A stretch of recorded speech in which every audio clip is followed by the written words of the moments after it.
Hi everyone, welcome back. Evening ஸ்நாக்ஸுக்கு செய்யக்கூடிய chicken cutlet recipe தான் இன்றைக்கி நான் செஞ்சு காமிக்க போகிறேன். வாங்க எப்படி செய்கிறதுன்னு பார்க்கலாம். ஸ்டவ் ஆன் பண்ணிவிட்டு கடாய் வச்சுருக்கேன். அதில் 1 டேபிள் ஸ்பூன் ஆயில் சேர்த்துருக்கேன். பொடியாக நறுக்கி வச்ச வெங்காயம், ஒரு பெரிய வெங்காயம் சேர்த்துருக்கேன்.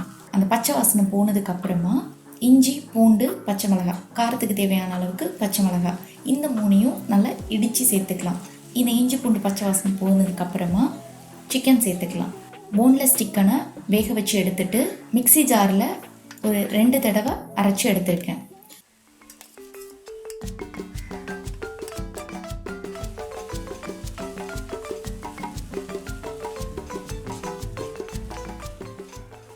அடுத்ததாக கொஞ்சமாக மஞ்சள் தூள், மிளகுத்தூள் 1/2 டீஸ்பூன், கரம் மசாலா 1 டீஸ்பூன், தேவையான அளவுக்கு சால்ட். சிக்கன் லைட்டாக அந்த மசாலா எல்லாத்தோட ரோஸ்ட் ஆனதுக்கு அப்புறமா ஸ்டவ் ஆஃப் பண்ணிட வேண்டியதான்.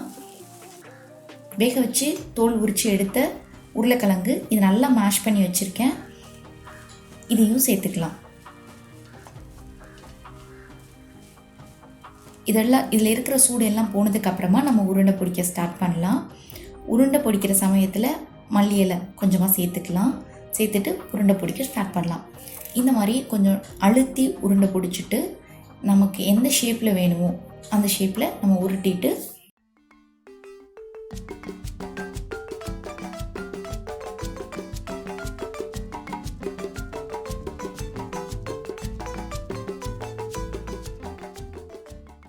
சைடில் முட்டையை அடித்து வச்சுருக்கேன், பிரெட் க்ரம்ஸும் எடுத்து வச்சுருக்கேன். உங்களுக்கு நீங்கள் முட்டை வேணாம் அப்படின்னு யோசிச்சிங்கன்னா மைதா மாவு இருக்கு இல்லையா, ஆல் பர்பஸ் ஃப்ளார், அதையும் தண்ணியில் கரைச்சி எடுத்து வச்சுக்கலாம். இந்த முட்டைக்கு பதிலாக மைதா மாவு கூட நீங்கள் யூஸ் பண்ணிக்கலாம். இன்றைக்கி நான் முட்டை எடுத்திருக்கேன். இந்த முட்டையில் ஃபஸ்ட்டு ஒரு கோட்டிங் கொடுத்துட்டு அடுத்தது இந்த பிரெட் க்ரம்ஸில் கோட் பண்ணிக்கலாம்.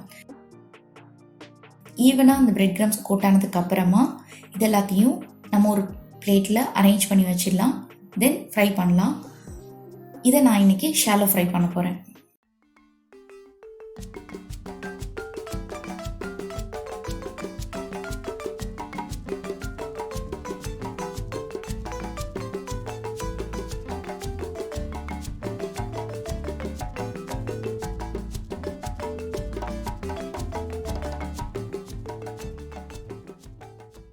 இதை மாதிரி நம்ம செஞ்சு வச்ச எல்லா கட்லெட்ஸையும் ஷாலோ ஃப்ரை பண்ணி எடுத்துக்கலாம்.